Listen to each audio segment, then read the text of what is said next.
So let's do a quick over here on the workbench with everything that comes with it, everything you need to know. So with our optic right here, you can see the dot in there. There's 10 different brightness settings. You can easily use the buttons here on the side to adjust it. The two lowest settings in brightness, they are for use with night optics only. And so if you've ever used a night optic, then you'll know exactly what I'm talking about. You can't really see it with your regular eyes during the day, but if you have like a PVS 14 or something on, you'll be able to see it. And then we can go ahead and raise this up. And as soon as we get up to the top brightness setting, it'll go ahead and kind of do a quick flash to let us know we are there. It is a 6 MOA green dot, and so the greenness pretty much with that, they found through a lot of research and studies that the human eye actually picks up green better than red. That's what they say. I'm still undecided. I can either shoot a red dot or a green dot. It doesn't bother me either way. Probably I prefer the green, but you know, I can shoot both. I'm perfectly fine with it. So it all depends what you want, really.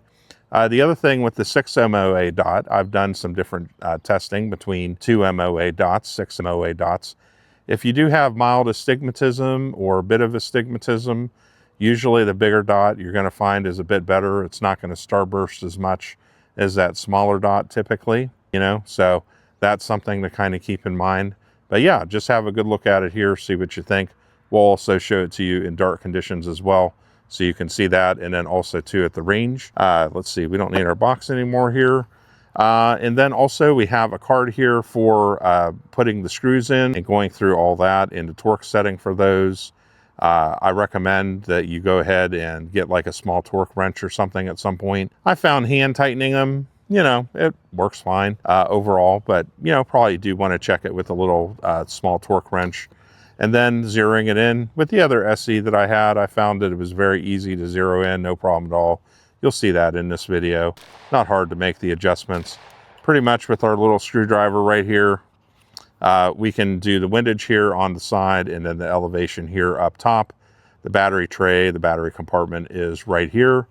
And that's pretty much it in terms of the controls. Brightness, elevation, windage, and the battery tray. That's it. And then looking through our dot right here, that's all there is to it. And the nice thing is they give you a bunch of different screws as well. So not only do you get different types of screws, but you get different lengths as well, you know, just depending on your situation with the mount that you're using. So you have a lot of options with that. What I'm going to be doing with this is I've used this before with the SE. I bought a new one of these and it seems to work just fine. So we're going to be putting this on a CZ Scorpion, and so yeah, so that's the way it will work out. This is the RMSc footprint. So this is the most common footprint for small carry pieces. So, you know, usually with the manufacturers, there's adapter plates you can get. So you might want to look into that if you're using something different than RMSc. Look into adapter plates and, you know, to make this work. But this is RMSc is pretty much the most common one that you'll find for small carry pieces. But there we go. Oh, the other thing too is there's kind of a backup rear sight there as well. All right, y'all, so we're gonna have a look here. And so this is what it looks like. It's about 6 p.m. looking down range and just trying to keep everything lined up there with the camera and all that.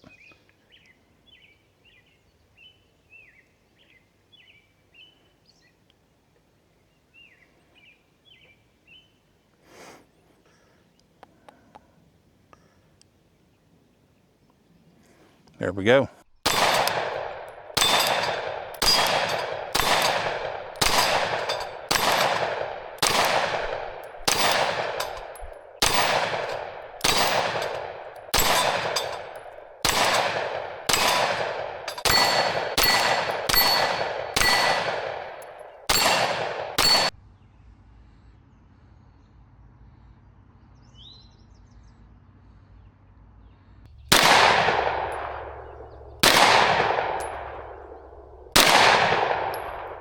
Okay, also check this out for accuracy. I was using the -0 here in the middle of the IDPA target to get it all zeroed in. And so the first two groups, we were a bit high. So this one here was the first one I shot. Went ahead and moved everything over to the right a bit. And then we were still too high. So we managed to come over a bit right, and we got the right dialed in down here. So we were basically bang on in terms of windage, but I overcompensated for the elevation. So went ahead and made some more adjustments there and brought it up, and look where we're at right here. And so I'll take that. That'll work just fine. Pretty much covered right over the zero here. So we had one went a little bit wide, one went a little bit left, and then one dead center through the zero. So yeah, zeroing in, super easy. You know, just be patient about it with your shots. And but yeah, the dot works really well. And yeah, I mean, what can you say? Pretty good. Very happy with that. So it's time to wrap up our video here with our OSIGHT SE. And how did it go? Well, in the end, it was great. I thought the dot was nice and solid. For those of you that are looking for a bigger dot, you might want to check this out with the 6 MOA dot. I also like the green. I can roll with the green quite well. Works great. You can adjust the brightness level easily. I found in terms of sighting it in, very simple. Took me about 3 adjustments. Probably had less than 15 minutes invested to make that happen.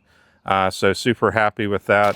And all around, it's just a very nice optic. So especially for those of you all that are looking for kind of a, you know, kind of a smaller carry piece type optic with that RMSc footprint, then definitely check this out. Pretty happy with it. We're going to continue testing these and putting these to use. And so we'll probably do some more videos with it here in the future. So stay tuned, and we'll see y'all next time.